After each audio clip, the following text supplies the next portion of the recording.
Pakadaming tao. Nasaan kaya si Kuya? Dalian mo, dinungog na si G.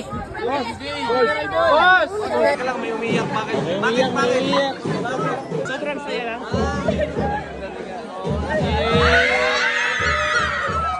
Alas 2 na ng hapon kami nakaalis galing sa Matnog. Patungo na ang Evo All-Star sa Sorsogon Sports Complex. Ito na ang ika-6 na araw ng pagra-ride namin dito sa Bicol. Kaya naman mga katagumpay, tuwang-tuwa ako nang makita ko ang ganda ng view ng kanilang lugar. Halos palubog na rin ang araw, kaya naman mga katagumpay, eto na ang mga sumunod nangyari dito sa Sports Complex.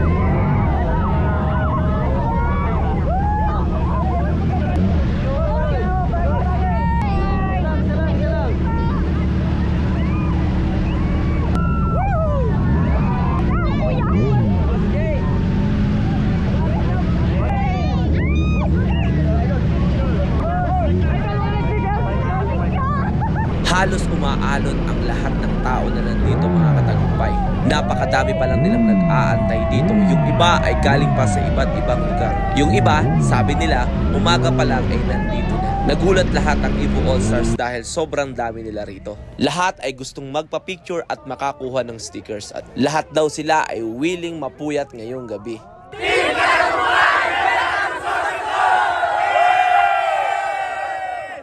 Guys, grabe yung tao. Ang dami oh. Yan oh.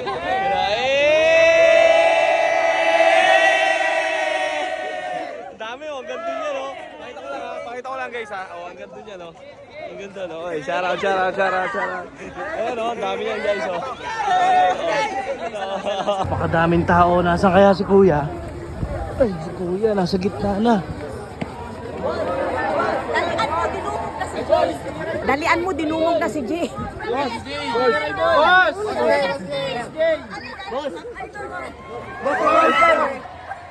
Lahat ng nandito ay tuwan-tuwa dahil hindi talaga agad kami umalis. Sinikap namin na makapagpa-picture lahat sa amin. Kaya maraming salamat po.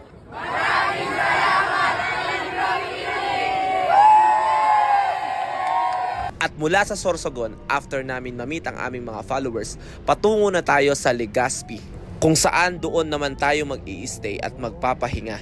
Napakasarap sa puso na pati sa aming dinadaanan ay napakarami pa naming followers. At nagulat kami dahil itong pinag-stayan namin ay meron pa silang pabanda na pa-welcome sa amin at napakarami rin naming followers dito sa lugar na ito. Sinabitan din kami ng ribbon, kaya maraming salamat po at ramdam na ramdam po namin ang pag-welcome sa lugar na ito. Gusto ko lang din magpasalamat po sa lahat ng mga followers na sumalubong sa amin kanina at dito sa lugar na ito. Buti na lang ay minatira pa akong mga sticker mga katagumpay. Kaya lang feeling ko hindi na rin umabot. Kaya nag-decide kami na magpa-print ng mga stickers dito sa Legazpi Albay. Sobrang dami talaga nung pinaprint namin pero hindi pa rin talaga umabot. But anyway, sana umabot yung stickers na pinagpagawa namin. Maraming salamat sa mga tropa na nag-intay rin dito sa amin pinagstayan.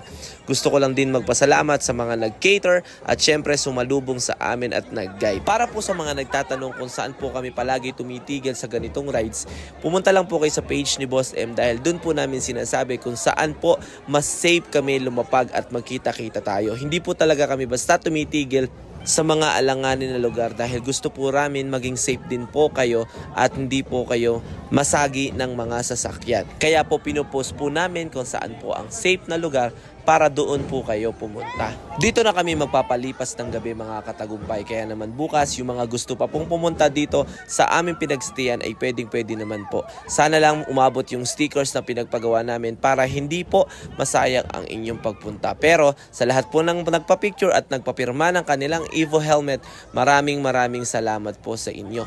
Alam nyo po nawawala ang pagod namin pag nakikita po namin kayo na nakangiti at nagpapapicture sa amin. At nagulat ako dahil merong isang babae na nakita ko na umiiyak sa gilid. Teka lang, may umiyak. Bakit? Naisip ka? Sobrang saya lang.